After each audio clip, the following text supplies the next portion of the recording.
Hello, my delightful little ghouls and goblins. Hope you're staying warm out there. I'm Taylor, your casual crypt keeper. As if you didn't have enough reasons to stay inside when it's cold out, maybe these 5 horrifying mythical creatures will convince you to keep your socks dry. Throw another log on the fire and get ready for the top 5 cryptids caught hiding in the snow. Let's dive on in. Now, I tried to pick some obscure ones for this video, so let me know down below if any of these mythical monsters were totally new to you, or if you're a certified expert and this was all old hat. Number 5, Snow Wasset. Coming up first on our list of icy cold little critters is the Snow Wasset, a fearsome legless little cryptid and a local one to boot, so I had to include it. Anything that comes from the greater Canada area is a big deal for me. It winters by the Great Lakes and the Hudson Bay, and in the rest of the year crawls up to Newfoundland and Labrador. Totally the wrong time of year, buddy. You gotta go to Newfoundland in the winter for Jake's dinner. Anyway, a Snow Wasset is like a weasel. It's a long, furry creature, except it has no legs. Except in the summertime, where it does have legs and also turns green. If I was a biologist, I would love to get my hands on this thing and figure that out. That particular part of the lore of this creature is really fascinating to me. Why would a creature shed its legs like baby teeth? What cruel joke of evolution is that? It's like a mammal sandworm. Anyway, I gotta move on. When it's in its legless, winterized form, it burrows deep beneath the snow and ambushes its prey by surprise and drags them into the frozen underground. Absolutely horrifying. A frozen, legless, furry little snake is not pleasant by any definition. A wasset is said to be 4 times as large as a wolverine and 40 times as hungry, requiring a vast amount of meat to keep it sustained. Doesn't shed enough calories shedding those legs. I'm sorry, I don't know why I'm so hung up about this, my ghouls, but I am. Maybe it's because there's not actually that much information about the Snow Wasset out there. Sightings and stories about it date back mostly hundreds of years, and there haven't been too much buzz about them ever since. Perhaps they're extinct. Or perhaps they've all just burrowed under too deep where I can't see them. Either way, the only thing that really stood out for me is they turn green and have no legs, so I'm gonna keep banging on that. And hey, when it's this cold outside, what do you really need to go out for? Stay inside,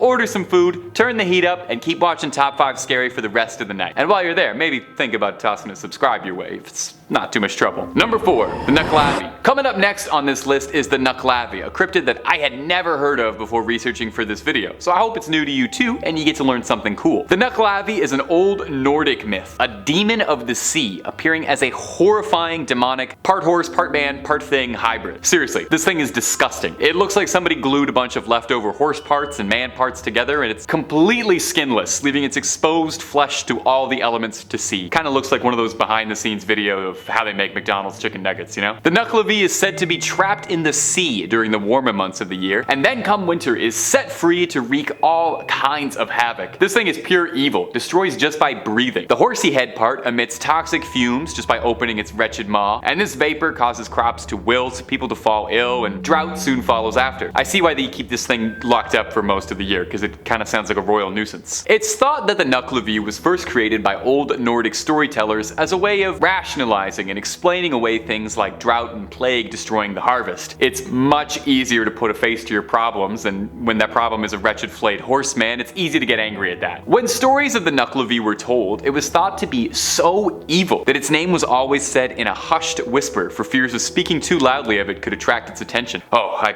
wish I knew that about 2 minutes ago. I just said its name like 16 times very loudly. It's said that if you're ever to encounter the dread Nuckelavee, to find the nearest fresh body of water. This sickly creature of the sea is deathly afraid of fresh water, I guess. You'd think a creature with all that skin exposed wouldn't like salt water or the cold, but hey, there you go, to each their own. You do you, terrifying skinless monster horseman. Number 3, a Chenoo. A Chenoo is an Algonquin creature of folklore a bit similar to a Wendigo, but with some fun regional twists. While both creatures hunt in wooded northern areas, and are both commonly associated with the wintertime, a Wendigo is usually depicted as a stretched out, emaciated monster, whereas a Chenoo is depicted as being massive, very furry, and only getting larger and larger the more it eats. Actually, reading that back now, I realize that's not terribly impressive. Most things get larger and larger as they eat. Much like a Wendigo though, a Chenoo is thought to have been formerly a man who was turned into a beast, either through their greedy ways, refusing to feed the starving, or for those who give in to the darkest of temptations and consume human flesh willingly. A Chenoo is described as looking like a cross between an old man and a beast, large and imposing in appearance, with big chunks of their own flesh missing, possibly self-inflicted. They cover themselves in the forest, hiding themselves with leaves, bark,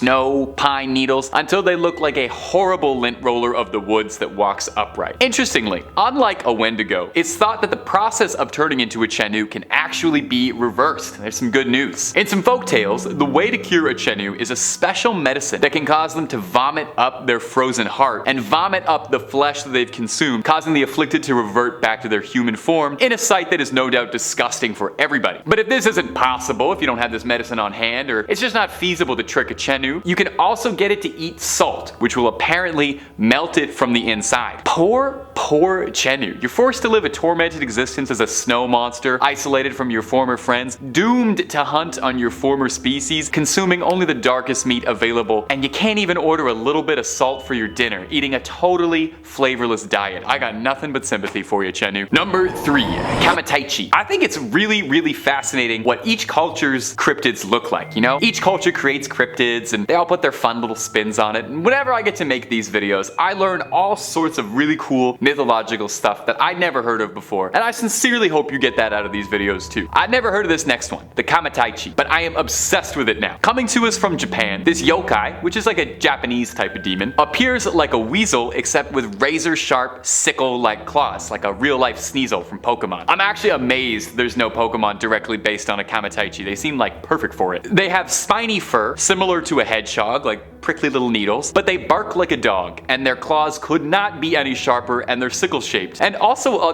lot of depictions of them are downright adorable. These funny little creatures are extremely lightweight and have learned how to ride the currents of the wind to travel. They honestly sound kind of like radical in like a California surfer way. The legends of the Kamaitachi come out of the Chubu region of Japan, when vicious cold winds were so powerful they would cut people down directly. And these legends would take the form of the spirit called the Kamaitachi, which was the winds themselves as this furry little miscreant. It would attack at your legs, causing you to fall down, exposed and helpless, while it sucked at your blood. It's said that no blood occurs from their woundings because of this, as a Kamaitachi moves so quickly and sucks it all up. That's almost considerate of it, doesn't leave a stain. These creatures move so quickly, and they're so good at hiding, that they're apparently completely invisible to the naked eye, appearing as nothing more than a sharp, freezing wind on your skin. Amusingly, there's some debate as to whether or not a Kamaitachi's true origin is actually nothing more than a silly pun. There's a stance samurai would use called a Kamaitachi, translating loosely to sword stance, which would explain, you know, it's a sharp thing.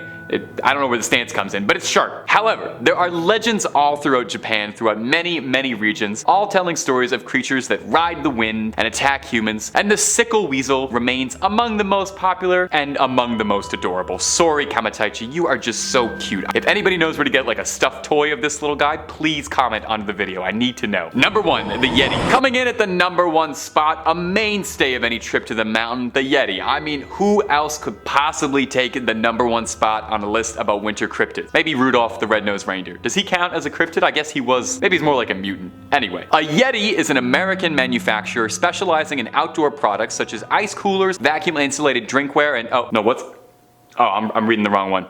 Sorry. Let's do that again. A Yeti refers to an ape-like creature thought to live in the mountains in the Himalayas, standing upright like a man and walking on 2 legs, and is usually pretty big, like 8 feet tall, with long arms, broad feet, and long brownish hair and sunken eyes. It kind of sounded a bit like me, to be honest. While it's pretty common to draw a Yeti as just being like a big giant white gorilla, they're actually pretty different, and most traditional depictions of a Yeti color it with darker fur. They're probably one of the oldest cryptids out there that's still talked about so fondly, with stories of Yetis going all the way back to 326 BC, when Alexander the Great sought out to capture one to see for himself while he was conquering the Indus Valley, although he was told that no Yeti could survive at an altitude low enough to meet him, and Alexander wept, for there were no more Yetis left to conquer. It's got several names. It's sometimes called a Sasquatch, or in the West it's popularly referred to as an abominable snowman, although that's a term by British officers who were stationed in the Himalayas, as no natives to the regions call it that. The name Yeti possibly comes from the Tibetan words